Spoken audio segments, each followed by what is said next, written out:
അഖ്ബാറുൽ അഖ്യാർ എന്ന ഇമാം ദഹ്ലവിയുടെ ഗ്രന്ഥം വായിച്ചാൽ അറിയാം, നബി സല്ലല്ലാഹു അലൈഹി വഅലിഹി വഅസ്ഹാബിഹി വസല്ലം തങ്ങളുടെ പവിത്രമായ മദീനയോടുള്ള ബന്ധമാണ് ബഹുമാനപ്പെട്ട ബഖ്തിയാരുൽ കാക്കി ദഹ്ലവി റളിയല്ലാഹു അൻഹുവിനെ അങ്ങേറ്റത്തെ പദവിയിലേക്ക് ഉയർത്തിക്കൊണ്ടുവന്നതെന്ന് മഹാന്മാർ രേഖപ്പെടുത്തുന്നു. ബഹുമാനപ്പെട്ട ബഖ്തിയാരുൽ കാക്കി ദഹ്ലവി റളിയല്ലാഹു അൻഹുവിനെ പദവിയിലേക്ക് ഉയരാനുള്ള കാരണം എന്താ? ബഹുമാനപ്പെട്ട ഇമാം ദഹ്ലവി രേഖപ്പെടുത്തുന്നു, അഖ്ബാറുൽ അഖ്യാറിൽ ഒരു ദിവസം അയൽവാസിയായ നാട്ടുകാരനായ വലിയ മഹാൻ വന്ന് ചോദിക്കുകയാണ്, അല്ലയോ എനിക്കൊരു പരാതി എത്തിയിട്ടുണ്ട്. നബി സല്ലല്ലാഹു അലൈഹി വസല്ലം തങ്ങളെ ഞാൻ സ്വപ്നത്തിൽ കണ്ടു. അപ്പോൾ എന്റെ അടുക്കൽ ഒരു പരാതി വന്നിട്ടുണ്ട്. 3 ദിവസമായി ബഖ്തിയാരുൽ കാക്കി ദഹ്ലവി മഹാനവറുകളുടെ അടുക്കൽ നിന്ന് എനിക്ക് പതിവായി കിട്ടാറുള്ള സമ്മാനം കിട്ടുന്നില്ല. അപ്പോൾ ഞാൻ ചോദിച്ചു, നബിയെ എന്താണ് അവിടുന്ന് തരാറുള്ളത്? എല്ലാ ദിവസവും സ്വലാത്താകുന്ന സമ്മാനം എനിക്ക് നൽകാറുണ്ട്. പക്ഷേ ഈ 3 ദിവസമായി എനിക്ക് എത്തിച്ചേരുന്നില്ല.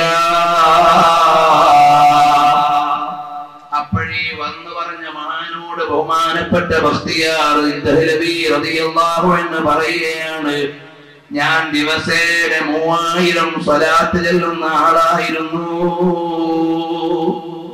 ആ 3000 സ്വലാത്ത് ചൊല്ലുന്ന ആൾ പക്ഷേ വിവാഹം കഴിച്ചപ്പോ അതിന്റെ ആദ്യത്തെ 3 ദിവസങ്ങളിലായപ്പോ സ്വലാത്ത് ചൊല്ലാൻ എനിക്ക് കഴിയാതെ പോയി.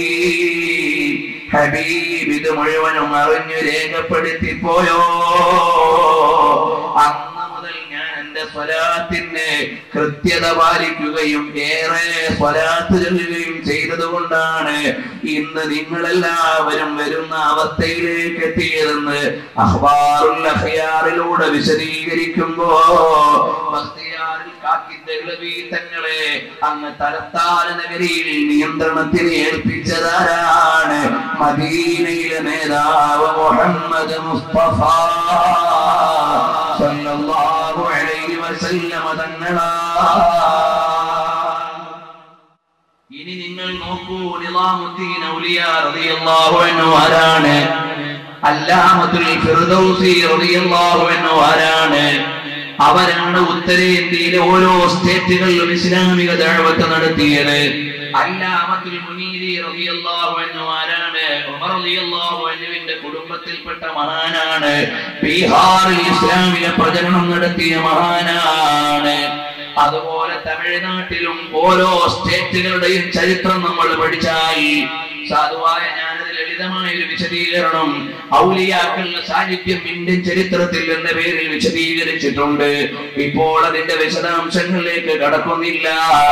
ഓരോ സംസ്ഥാനങ്ങളിലും ഇസ്ലാമിക ദഅവത്ത് നടത്തിയ ഔലിയാക്കൾ ആരാണ്? സ്വാലിഹീങ്ങൾ ആരാണ്? അവരെല്ലാവരും ചെല്ലുന്നത് എവിടേക്കാണ്?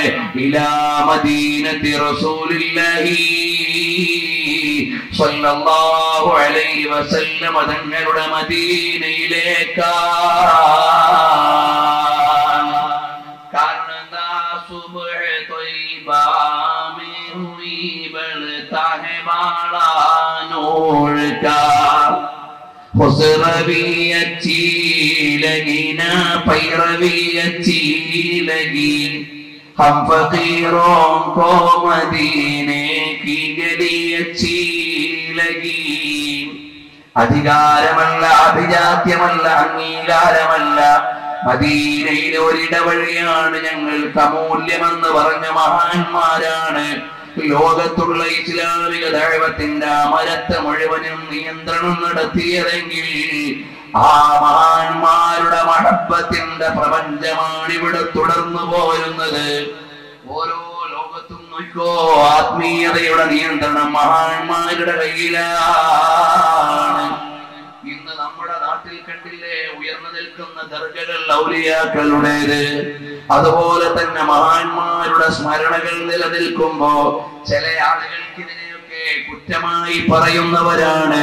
എന്നാൽ നബി സല്ലല്ലാഹു അലൈഹി വസല്ലം തങ്ങൾ ഈമാനിന്റെ തലസ്ഥാനമായി പറഞ്ഞ യമനുണ്ടല്ലോ, അൽ ഈമാനു യമാനി. നബി സല്ലല്ലാഹു അലൈഹി വസല്ലം തങ്ങൾ അവിടുന്ന് 3 തവണ ആവർത്തിച്ച് പ്രാർത്ഥിച്ചു കൊടുത്ത യമനിലേക്ക് പോയി നോക്കിയാൽ യമനിന്റെ സാംസ്കാരിക തലസ്ഥാനമായ ആസിമത്തു സഖാഫത്തുൽ ഇസ്ലാമിയ ഹദറമൗത്ത് എന്ന സ്ഥലത്തേക്ക് ചെന്നാൽ ജംബൽ എന്ന ഖബർസ്ഥാനുണ്ട്. ആ ഖബർസ്ഥാനിൽ മാത്രം 300 മഹാന്മാരുടെ മഖ്ബറയാണ്. അവിടെയാണ് ഫഖീഹുൽ മുഖദ്ദമ തങ്ങൾ കിടക്കുന്നത്, അവിടെയാണ് അബ്ദുല്ലാഹിൽ ഹദ്ദാദ് തങ്ങൾ കിടക്കുന്നത്, അവിടെയാണ് അബൂബക്കർ സക്രാൻ തങ്ങൾ കിടക്കുന്നത്, അവിടെയാണ് ഉമറുൽ മുഖ്താർ തങ്ങൾ കിടക്കുന്നത്. അതുപോലെ ഒരുപാട് ആത്മീയ നേതാക്കന്മാർ 4 അഖ്താബുകൾ അവിടെ വിശ്രമിക്കുന്നുണ്ടെന്നാണ് ചരിത്രം പറയുന്നത്. ഇദാമുൽ ഖൂത്ത് പോലെ ഹദറമൗത്തിന്റെ ചരിത്രം പറയാൻ ബഹുലമായ ഗ്രന്ഥങ്ങളുണ്ട്. കണക്കിന് ഗ്രന്ഥങ്ങൾ ഹദറമൗത്തിനെ കുറിച്ച് മാത്രം പറയാനുണ്ട്. അവിടേക്ക് ചെന്നാൽ വളരെ മനോഹരമായി പണ്ഡിതന്മാരുടെ പരിചരണമാണ് മഖബറയിൽ കാണുന്നത്. എല്ലാ വെള്ളിയാഴ്ചയും സുബഹി നിസ്കാരം കഴിയുമ്പോ വിപുലമായ സിയാറത്താണ്. നമ്മുടെ നാട്ടിലെ പോലെ ഒരു ഫാത്തിഹയോ ഒരു യാസീനോ ഓതിയിട്ട് പോകുന്ന സിയാറത്തല്ല. ഓരോ മഹാന്മാരുടെയും ഖബറിന്റെ അടുക്കൽ ഇന്നത് ഓതണമെന്ന വദീഫ മുൻകാല ആളുകൾ ചെയ്തിട്ടുണ്ട്. ഫഖീഹുൽ മുഖദ്ദമ തങ്ങളുടെ അടുക്കൽ യാസീനാണ് ഓതുന്നത്. ഉമർ മുഹ്താർ തങ്ങളുടെ അടുക്കൽ ആയത്തുൽ കുർസിയാണ് ഓതുന്നത്. അബൂബക്കർ സക്രാൻ തങ്ങളുടെ അടുക്കൽ ഇരുന്നിട്ട് യാസീനാണ് ഓതുന്നത്.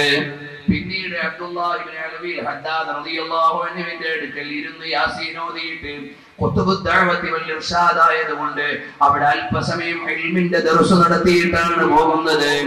എന്നിട്ട് കൃത്യമായ ഒരു ടൈം ടേബിൾ പ്രകാരം മുൻഗാമികൾ ചെയ്തതനുസരിച്ചുകൊണ്ടാണ് 3 മണിക്കൂറോളം നീണ്ടു നിൽക്കുന്ന സിയാറത്ത് പണ്ഡിതന്മാരുടെയും മുതഅല്ലിമീങ്ങളുടെയും ഉമറാക്കളുടെയും നേതൃത്വത്തിൽ എല്ലാ ആഴ്ചയും അവിടെ നടക്കുന്നുണ്ട്.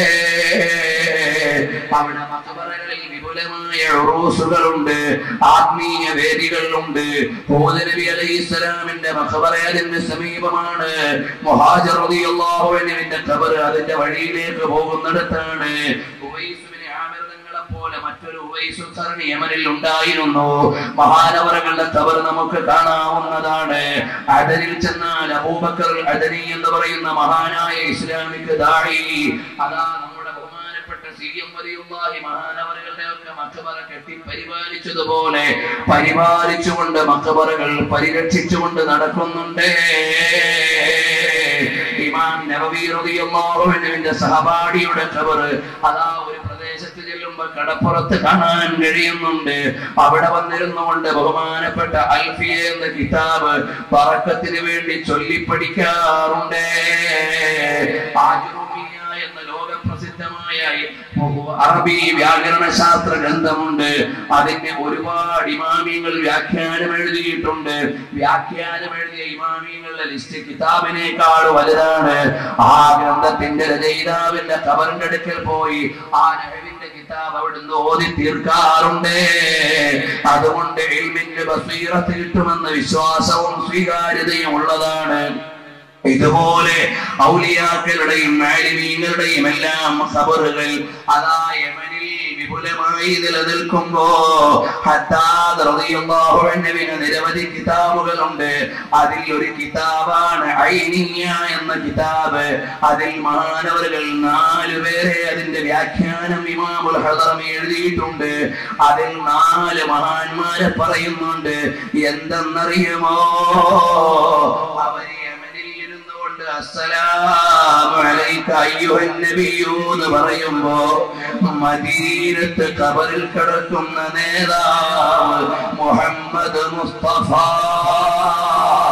സല്ലല്ലാഹു അലൈഹി വസല്ലം തങ്ങൾ പറയുന്നു വഅലൈക്കുമുസ്സലാം.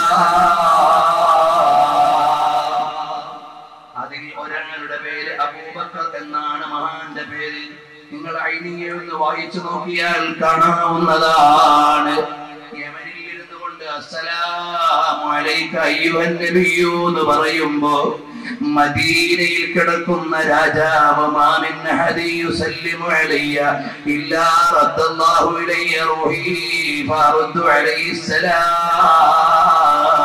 ഇമാം അഹ്മദ് ഉദ്ധരിച്ച നിവേദനമില്ലേ, അങ്ങനെ പരിശുദ്ധരായ നബി സല്ലല്ലാഹു അലൈഹി വസല്ലം തങ്ങൾ മദീനയുടെ റൗളത്തുൽ മുശറഫയുടെ ചാരത്തുള്ള ഖബറു ശരീഫിൽ കിടന്ന് ഇപ്പോഴും സലാം മടക്കുന്നു. കേട്ട 12ഓളം മഹാന്മാരെ നമുക്ക് വായിക്കാവുന്നതാണ്. സഹകാരികളായ സാദാത്തീങ്ങളെ കുറിച്ച് അവരുടെ ജീവചരിത്രം എഴുതിയ ഒരു ഗ്രന്ഥമുണ്ട്. അതിൽ ബഹുമാനപ്പെട്ട തങ്ങൾ പറയാണ്, സാദാത്തീങ്ങളിൽപ്പെട്ട പലരെയും എനിക്കറിയാം. അവർ അത്തഹിയ്യാത്തിൽ